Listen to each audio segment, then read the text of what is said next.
On Thursday, January 11th, Vivek Ramaswamy was in Davenport, Iowa at the Columbus Hall, the Knights of Columbus Hall in Davenport on 35th Street. And it was a breakfast meeting, and not only was Vivek there, but a special guest, Candace Owens, was there as well. And it's all part of today's episode brought to you by Griner Auto Body of Washington, Iowa, using state-of-the-art techniques and decades of experience to get your car back on the road after an accident. Car Doctor of Washington, Iowa. No matter who Frankensteined it, they can fix and clean and customize it. McDonald Boneyard of Keota, Iowa, for all of your farm equipment and auto recycling needs. Hinshaw Trailer Sales of Richland, Iowa. You need a trailer? They've got your trailer, and they fix what they sell and don't in their full-time repair shop. Girling Repair of Winfield, Iowa. If your mower is dead, call Fred, your Husqvarna, Aaron's, and Gravely dealer. And he also sells Husqvarna snowblowers, and he fixes all makes and models of snowblowers as well. B&B Propane and the family of Jet Stops present Southeast Iowa Today. I'm John Bain, author of Christie's Journey. The beat goes on. Let's get right to Vivek's event.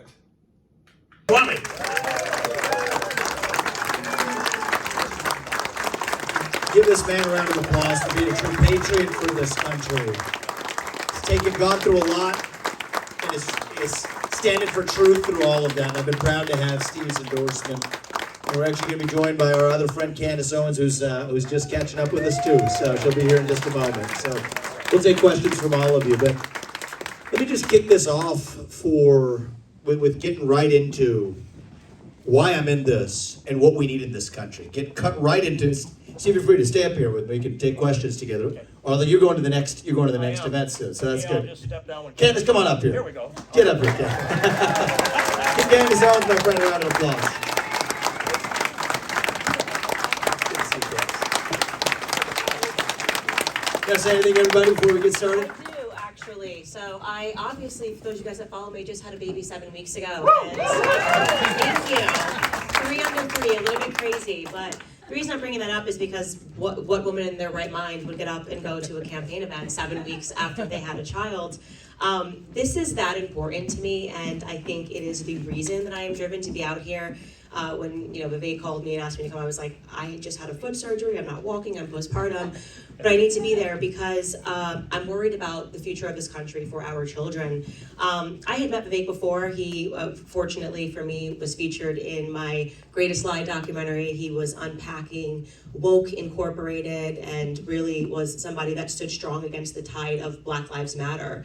Very few people did this, left or right. People were very afraid to jump into that narrative and to question what the progressives were doing to this country. Vivek did that. I had him on my show a couple of times. When he announced that he was running for president, and he came onto my podcast, and I spoke to him. It was honestly just 40 minutes. I think before I spoke to him, I was feeling like a lot of you guys are feeling. Following the last election, it is hard not to sense doom, almost, about this country, wondering if democracy has been an illusion, really, if we've ever had free and fair elections. So just a horrible sense of doom, and a lot of that being relitigated now as it should be relitigated. But after speaking to Vivek for that period of time, 40 minutes maybe, everyone in my control room, 7 people that are working on my show every single day, and myself, we just said that felt like fresh air. That's the first time I had felt excited and not feeling this sense of doom about politics. I think there are a few things that Vivek has on his side. First, there's his youth, so he's naturally more excited, and he hasn't been through the DC ringer, so he's not cynical. He is able to articulate a vision for this country that is clearer than I have ever seen any person that has run for any office ever in the history of my life. I'm 34 years old, and so I just think he's absolutely brilliant. I think that he speaks truth to power, which a lot of people are afraid to do once they start taking money from donors. I've become cynical seeing it in politics, people saying things that they don't believe because they've taken money from someone somebody. Vivek is not taking. He is his own biggest donor. And so he has the freedom to say the truth and to represent us in a way that I think most people just end up selling their souls. So I'm very proud to support Vivek. It feels like I am supporting the future of this country.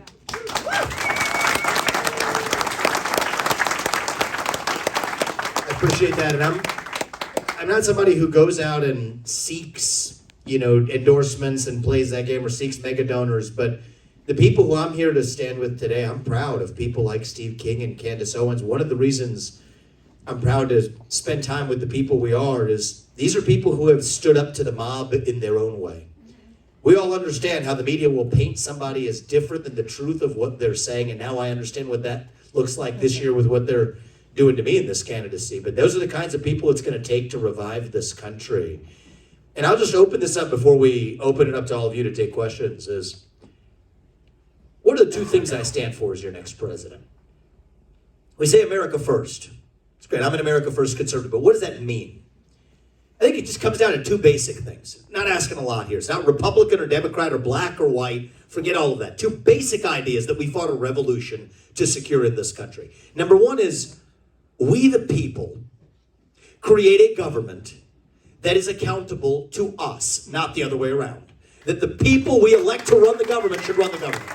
It's not too much to ask. And yet that isn't the case today. Today it's the three-letter agencies that actually run the show, the deep state, the permanent state. That is what the swamp is. And if you actually want to drain the swamp this time, actually gut the deep state this time, there's going to be nobody that gets that job done better than I do. We're going to get in there on day one and fire 75% of all federal bureaucrats. That is how you drain the swamp. That's how you get serious about it. We're going to get in there on day one and shut down government agencies that shouldn't exist. FBI, ATF, CDC, U.S. Department of Education. We're not just massaging it around the edges. We're getting in there and shutting it down. That's how you revive this republic. If I can't work for you for more than 8 years as your next president, I think it's a good thing, by the way. Neither should any of those federal bureaucrats reporting into me either. 8-year term limits for the bureaucracy instead of civil service protections. This is how you drain the swamp. Don't use last year's budget as the baseline, which is based on the prior year's budget before that, which is based on the year before's budget, all of which is broken, and that's how you get to a $34 trillion national debt. We will start with zero as the baseline and ask what's actually necessary. Zero-based budgeting, that's how I've run my businesses. That's how I'm going to run the federal government of the United States of America. We shouldn't apologize for this. This is common sense, not controversial. That's the first basic idea. The people we elect to run the government should be the ones who actually run the government. And number two, the moral duty that they owe, including me as your next president, is to the citizens of this nation, not another one. America First doesn't come with an asterisk. Okay, half the Republican Party stands for America Last. Cut your Social Security, cut your veterans benefits, fork over $200 more billion to Ukraine so some kleptocrat can buy a bigger house. No, I'm going to put an end to not only the pointless foreign wars abroad, but as your next commander-in-chief, it is my responsibility, and I will do it, to use our own military to protect our own borders in this country, the United States of America. That's what it means to protect our nation. End birthright citizenship for the kids of illegals in this country. It should not apply to them. We're done with it. We're going to stand for the Constitution. End the use of our federal funding, our money, going to pay for sanctuary cities to break the rule of law. Put an end to it. Don't give our money to Central America or Mexico. Each of those countries needs to actually build their own walls all the way from Venezuela to the southern border of Texas. And yes, I'm going to tell you the hard thing that many Republicans like to dance around and skip. Anybody who is in this country illegally will be returned to their country of origin because that's the right thing to do for the United States of America. We shouldn't apologize for it. But you see, these aren't black ideas or white ideas. The people we should elect to run the government should run the government, and they owe a moral duty to the citizens of this country. The fact that that's radical tells you all you need to know. It's not even Democrat ideas or Republican ideas, not really. These are American ideals that we fought a revolution to secure in this country. And we believe those ideals still exist. I'm running for president to revive them. E pluribus unum means something. It's our creed. It means from many, one. And that's what we've lost in this country. We've been taught to celebrate our diversity and our differences so much that we forgot all of the ways that we're really the same as Americans, bound by that common set of ideals. And here's how we're going to get it back. It's what we've lost, but we're going to get it back. It's going to be by all of us speaking the truth in the open again. Say in public what you will say in private at the dinner table. Say it with a spine. Say it with conviction. Say it with respect. But part of respect is that you respect your neighbor enough to tell him what you actually think.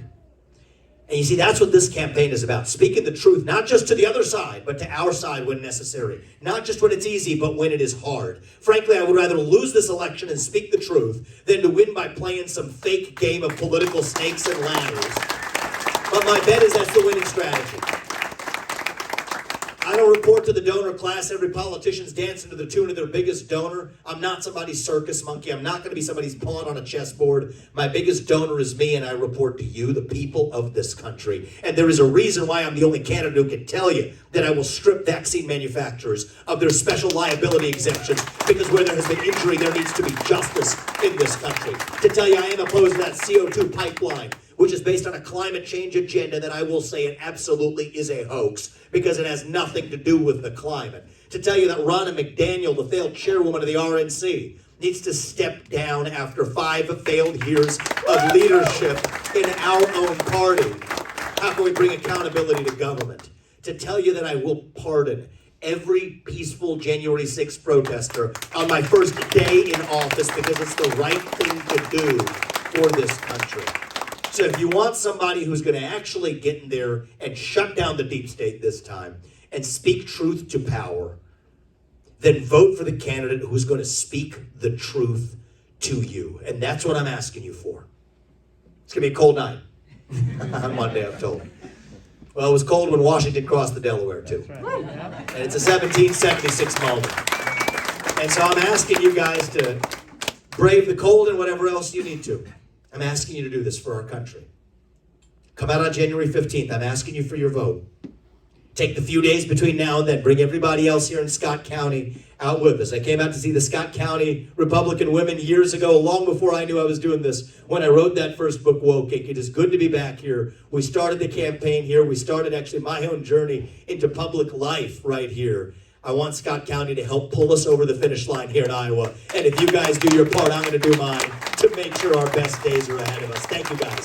God bless you and your families and our United States of America. Let's open this up. And Candace and I will be glad to take questions from all of you. We've got microphones. So, sir, you want to go first, and then we can take the mic. You can go to the gentleman in the back after that. 21, sure.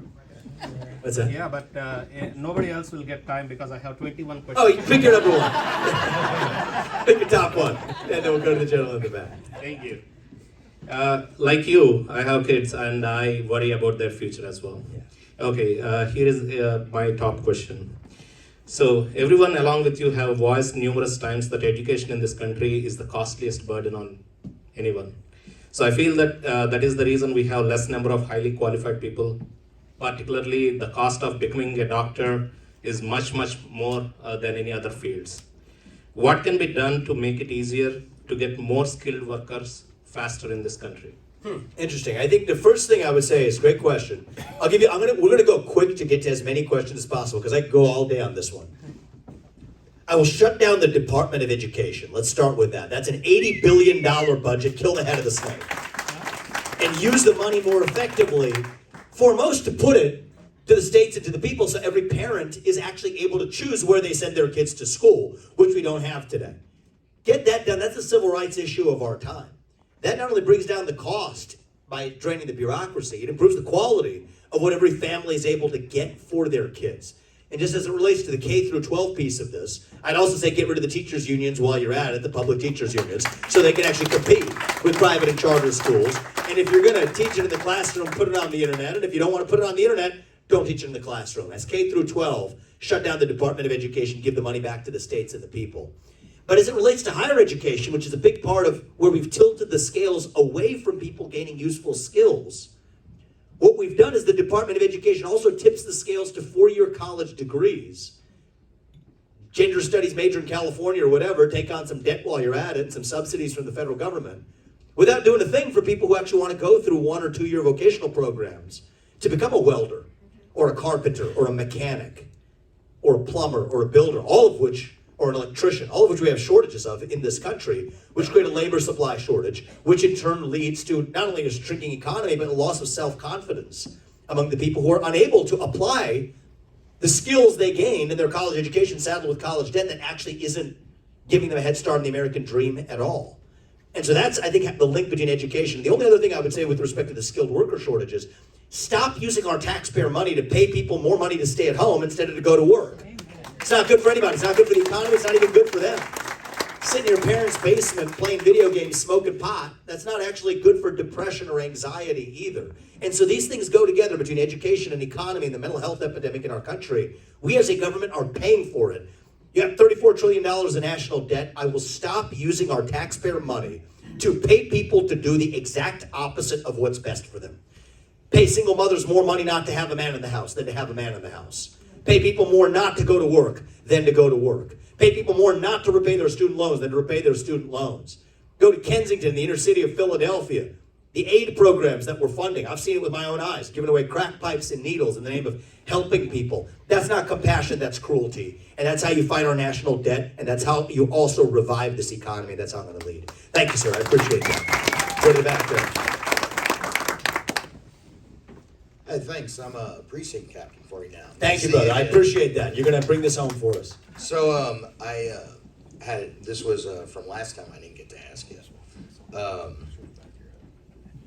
The stance on the 2A, how would you implement things to protect both citizens and businesses, FFLs alike, from government overreach, registration and confiscation, along with how would you limit the government and the state's ability to wealth class the population out of gun ownership, as well as our ability to follow the laws due to vague laws and arbitrary rulemaking? Sure. I'll answer this. Candace, if you want to jump in here, this might, I don't know, anytime, just jump on in here, because I think that we both have views on this. The Second Amendment's the one amendment that protects all of the other ones, period. We don't have this to protect, it's not for sports, shooting, and hunting. It's because we care about the First Amendment and every other amendment in that Constitution. China and Iran claim to offer the same freedoms we do, except they don't have a Second Amendment. Black Americans did not enjoy their civil rights in this country until they also enjoyed Second Amendment rights after we fought a civil war for it. The first anti-gun laws that were passed were actually passed to keep them out of the hands of Black Americans. And even the Dred Scott case, which said that Black people couldn't be citizens before the Civil War, was based on the fact that the Chief Justice of the Supreme Court said that, although that would allow Black Americans to own guns. So that says the Second Amendment is inextricably linked to all of our other constitutional rights. And you know what? A nation of sheep, which is what I worry we're becoming, that's what breeds the government of wolves. The Second Amendment's all about keeping that government at bay. That is what this is about. And so we cannot stand for any infringement or encroachment on the ultimate protection. Now, I got the pushback I get on this is, and it's sad what happened in Perry just about a week or so ago. I was in Perry that morning as we saw the ambulances, the helicopters come in, and we held a prayer session for the community. If we really want to get serious about protecting our children in schools, Candace is a parent, I'm a parent. I don't think any parent should have to think twice about sending their kids to schools for fear of a school shooting. Let's actually get serious about it. 3 armed security guards in every school across this country for a tiny fraction of the Department of Education budget. And then deal with the mental health epidemic. Bring back the psychiatric hospitals that we closed because of pharma industry lobbying is why we closed them. Bring them back to deal with the mental health epidemic, and that's how I'm going to lead. If you want to add anything to that, Candace? No, that's great. Thanks. You in favor of that? Yeah, I'm very much in favor of it. I mean, I'm very passionate about the mental health stuff, and I think that every time a school shooting happens, I was actually in the parking lot with the recent Nashville shooting that took place at an elementary school, and I've lived a couple of blocks away from it. It was absolutely traumatizing, and what I've said for every school shooting is that we aren't having a real conversation. We keep talking about guns. No one's talking about big pharma, mental health. No one tells you what's in their medicine cabinet. And so until we can get to the center of what's really happening in this country, you know, they constantly want to talk about guns, but really what's happening is we have a bunch of directionless children that are coming up. They're growing up on social media. They have no meaning and no purpose, and they think that they can make a name for themselves in the most drastic and disgusting means possible. And we are never looking at big pharma after, even if we learn that, you know, they were on certain psychotic drugs. So there's a much wider conversation that needs to be had. In the meantime, obviously, what you were saying in terms of making sure that we are using the Second Amendment to protect children that are vulnerable is an absolute must. So, in a long-winded way, I agree. Well said.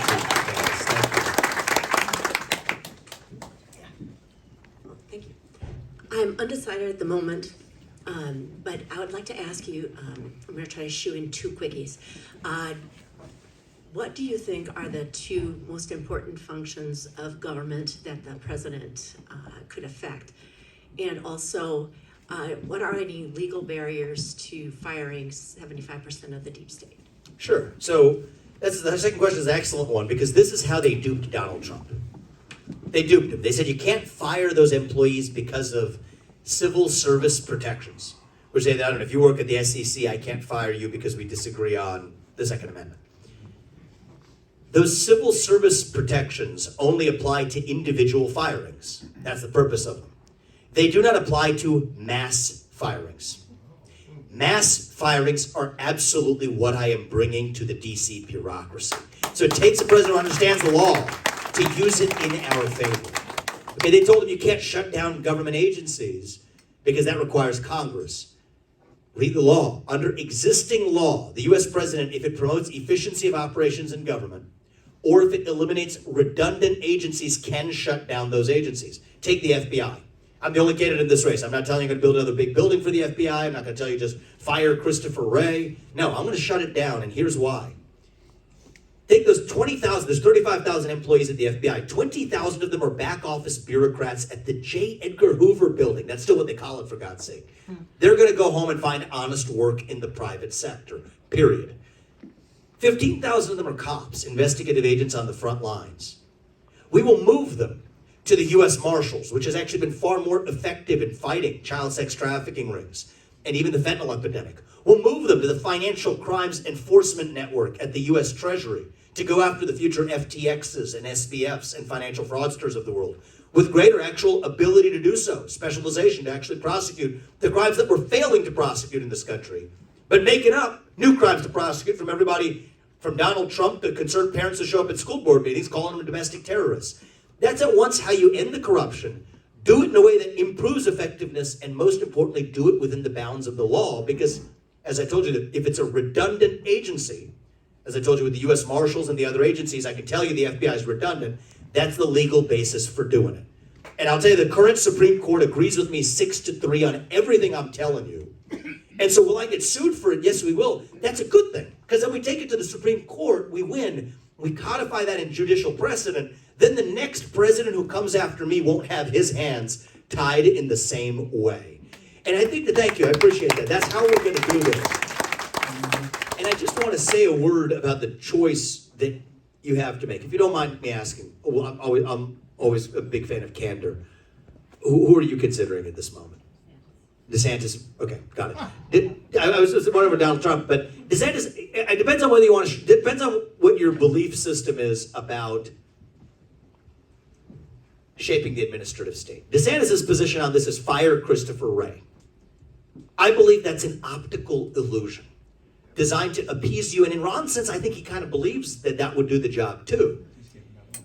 It doesn't work when you have an 8-headed hydra and you just cut off one of the heads. It grows right back. You have to gut the beast at its core.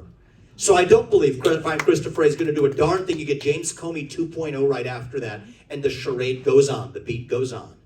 We have to actually do something that we've been unwilling to do, and every professional politician, when they get there, is unable to do, is to actually get in there and shut it down. I've been a chief executive of companies. I'm an entrepreneur. I've built multi-billion-dollar businesses from scratch. I understand that if somebody works for you and you cannot fire them, that means they don't work for you. It means you work for them because you're responsible for what they do without any authority to actually change it. And when it comes to the president at the top, I see a role for Ron DeSantis in our future of our country. I do. But when it comes to the person at the top, it has to be somebody with an independent vision for what's right, not just going with the best of what the establishment wisdom has to offer. We live in a 1776 moment. Okay, and I think it's going to take somebody with fresh legs from the outside to actually revive those 1776 ideals. If an existing politician were going to get that job done, we wouldn't be where we are today. And so if there's one president who's going to actually get in there, not just reform the deep state, because reform is not a possibility. That's an oxymoron. Actually shut it down. There's nobody in this country and certainly nobody in this race that will get that job done in the way that I will. And if you think that's going too far or too extreme, I'm not your candidate. But if you believe with me that there's 3 branches of government in the United States and not 4, that the people who we elect to run the government should be the ones who actually run the government, that we the people create a government that is accountable to us, not the other way around, and we have to eliminate the bureaucrats who have come in between our self-governance promise of the American Revolution, then nobody's going to get that done in the way that I will, and that's why I'm going to ask for your vote. Thank you. I appreciate it. We'll go right there, and then we'll actually start right there since you're right over there, and then we'll come up to you. Okay. A year ago, my mom was killed by the poison shot. She got fully boosted, and it got turbo cancer, died in 100 days. Would you do the opposite of Joe Biden and make it off the market? I mean, we all knew there was hydroxychloroquine and ivermectin and other things. This was about money, control, and depopulation, in my belief. Would you get rid of the shot? Because people are still gullible enough, like my mom was, to take it. So here's what I would do. First of all, I mean, we need people in this country. We become a nation of sheep. That's what we become. And a nation of sheep eventually gets what we eventually deserve. We have to think independently. I mean, I want to congratulate Candace for being one of the first people, before it was cool, to actually point out that we needed actual open debate about the merits of the vaccine. And we can blame Joe Biden or whoever else, but let's be honest. This is a bipartisan affair. Even dating back to, you know who the president was? I love Ronald Reagan, by the way, and I love Donald Trump. There's great presidents, but they made mistakes. Reagan made the mistake of wrapping vaccine manufacturers with a special form of liability exemption, such that your family and countless families like yours, normally when you're injured by a product, you can sue the manufacturer, but somehow if they're a vaccine manufacturer, you can't.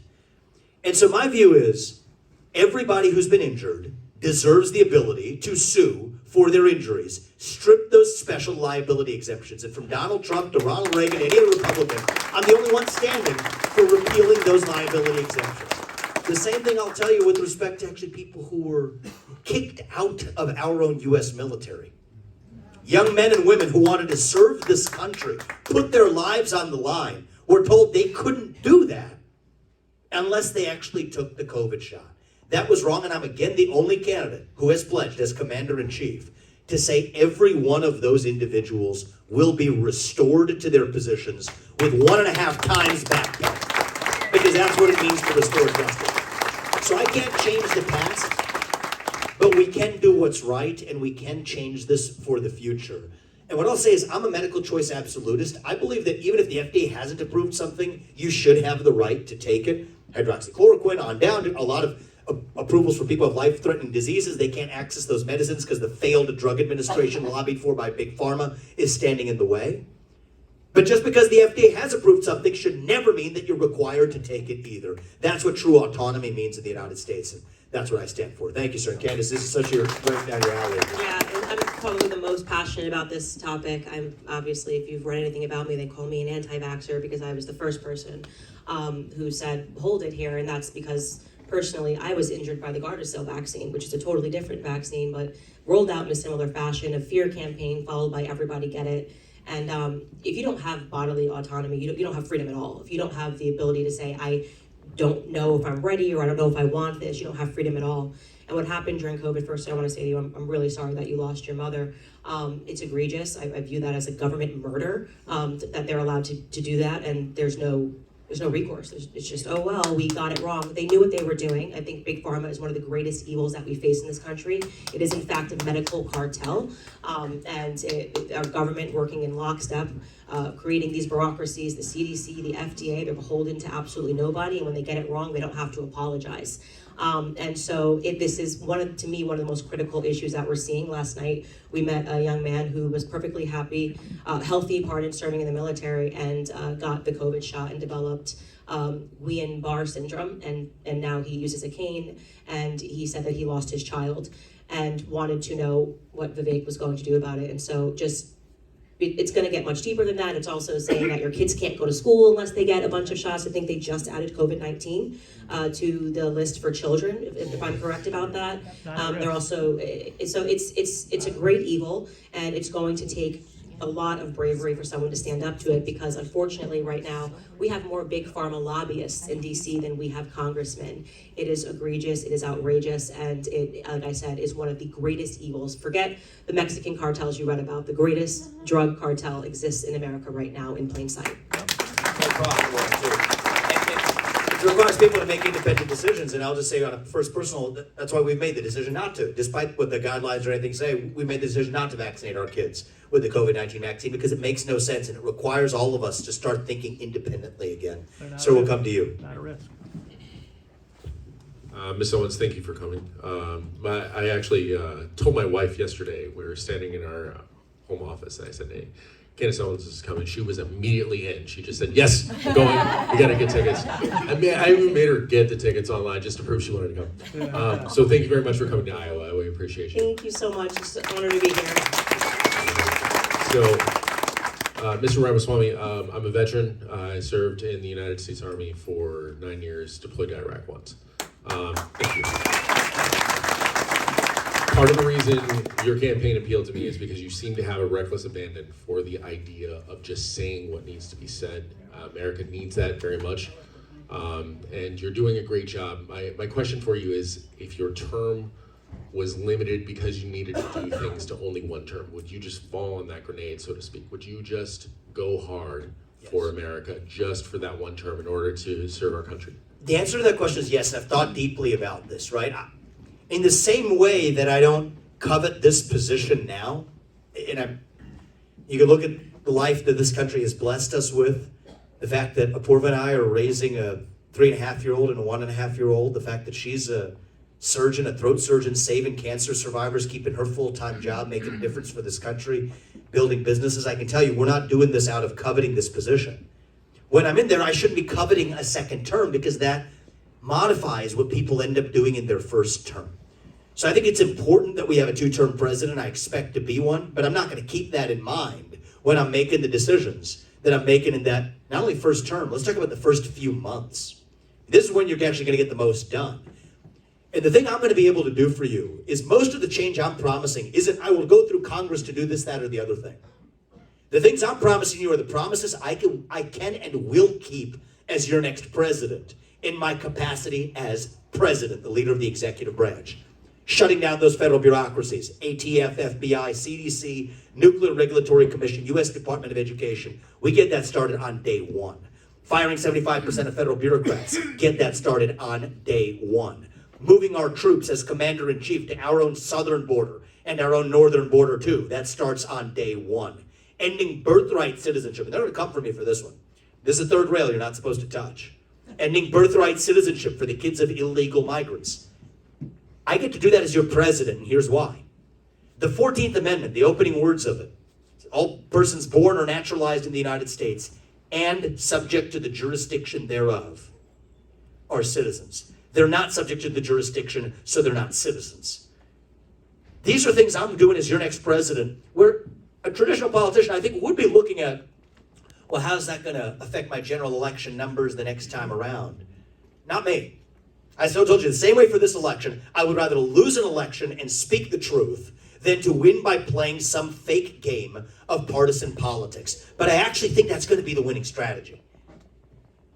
when you're looking at people, you don't look at the poll numbers and recite it back to them. Ronald Reagan actually was a good president in this way. When people would give him poll numbers he didn't like, or that didn't reflect that they didn't like his ideas, he said, I haven't done a good enough job of persuading them. That's my reaction. We were talking about this last night. Earlier in this campaign, I rolled out a proposal that was wildly controversial when I rolled it out. But people have come around to it over the course of this year. I believe that every high school senior should have to pass the same civics test that every immigrant has to pass in order to become a voting citizen of this country at the age of 18. And I'm glad you all are applauding for that. My campaign team hated this idea. And they said, can we just poll it? I said, you can. Let's take a look. We saw the numbers came back. They were not good numbers. When you put it on paper to somebody by a telephone survey, it doesn't sound good the way that that's framed. But you have to explain to people the why. We've lost our national pride in this country. You're a veteran. We have 25% recruitment deficit in our own U.S. military, in part because young people don't want to serve a country they're taught to hate, or even worse, don't know the first thing about. So I think it's going to take a president who acts firmly rooted in our own conviction. And maybe we'll conclude on this to still leave some time for pictures and everything before we leave. I care deeply about reuniting this country. I do. But the way we're going to do it is not by showing up in the proverbial middle and compromising. Hold hands at the 50-yard line, sing Kumbaya, and call it a day, national unity. No. The way we will reunite this country is by standing, dare I say it, for the radicalism, the extremism of the American ideals themselves. Because that idea that you get to speak your mind freely as long as I get to in return, that is a radical idea. The idea that we, the people, create a government accountable to us, where every one of us gets a vote and voice in that republic as citizens. That's a radical idea, because for most of human history, all the way back to old world Europe, it was done the other way. But that's what makes America great. That is what makes America itself, and that's how we're going to reunite this country. Our diversity is not our strength. Our strength is what unites us across that diversity without compromising on those principles. And so am I going to be thinking on day one, am I going to be thinking about how are we going to make sure I'm an 8-year president? No. Just as in this campaign, you probably can tell, I'm not thinking about what's going to make me more likely to tell the polls to have you vote for me. No.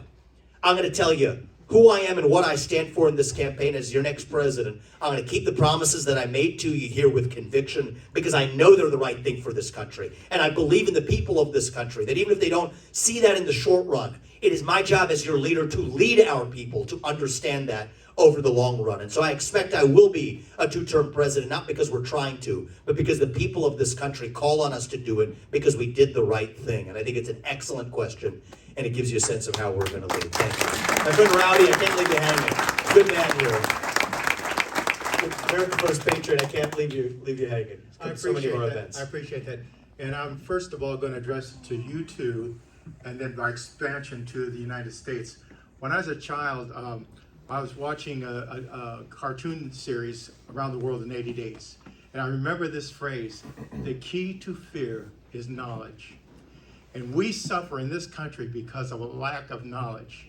Candace came to an understanding of things, and she changed her whole perspective. People took the COVID vaccine because they were not informed. That, in fact, Senator Grassley admitted that when I talked to him about this a year and a half ago, that when we had hydroxychloroquine and zinc, he thought that was the answer. And it was the answer.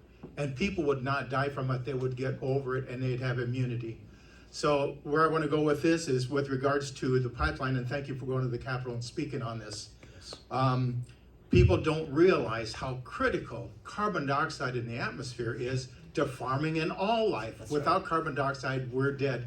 And I'm going to give you this that I put together. Thank you, Rowdy. I Yeah. appreciate it. And Go ahead and address that. Thank you. I appreciate that. I want to give everybody thank this man. He's a patriot who cares about this country. He's come to probably 20 of our events, maybe 10 of our events this year.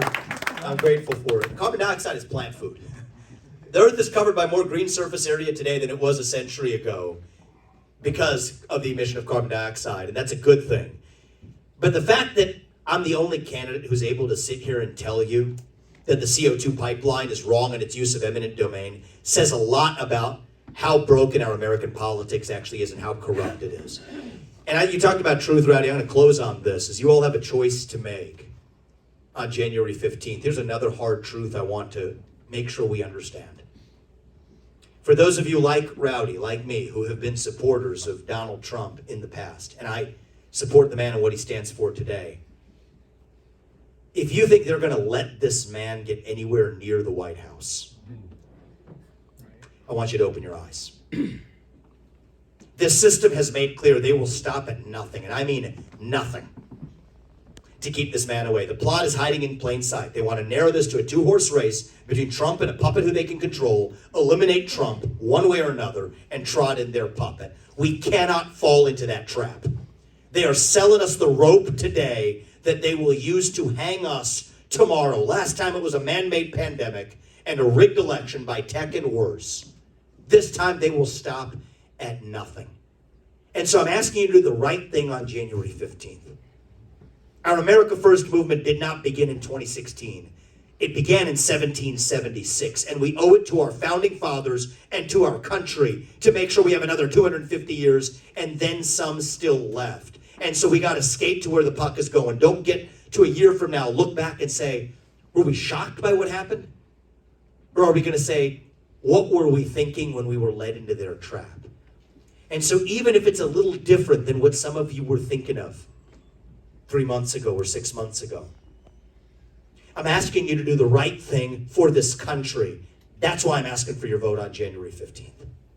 If you want to save Trump, you want to save this country and what our movement represents, a vote for me is the way to do it. And if you all do your part, I'm asking you to show up in the cold on Monday night. I'm asking you to bring 10 people, to 10 people who couldn't be in this room today in Scott County. Bring them with us too. Open their eyes to what I worry we're otherwise missing. If you all do your part, Apurva and I and our family, our entire movement, we will do ours to make sure we don't have to be this nation in decline, that we still can be a nation in our ascent, to make sure that our best days as a country, not in some fake politician way, but in a true way, can still be ahead of us, that we will look our kids in the eye and tell them and mean it, that you still get ahead in this country with your own hard work, your own commitment, your own dedication. And that you know what? You are free to speak your mind at every step of the way. That is the American dream. That is what we are running to. And with your help, that is what we are going to revive to save this great country. Thank you, guys. God bless you and your families. And God bless our United States of America. Thank you all. God bless you. Thank you. Thank you. Thank you, everyone. Thank you. Did Candace Owens' endorsement of Vivek Ramaswamy convince you that he is the one you should vote for in the Iowa Caucus on Monday, January 15th? There's not much time left to make up your mind, so be thinking about it and get her done, as they say. This episode is brought to you by Griner Auto Body, Car Doctor, McDonald Boneyard, Hinshaw Trailer Sales, Girling Repair, B&B Propane, and the family of Jet Stops. I'm your host, John Bain. Stay friendly, Southeast Iowa.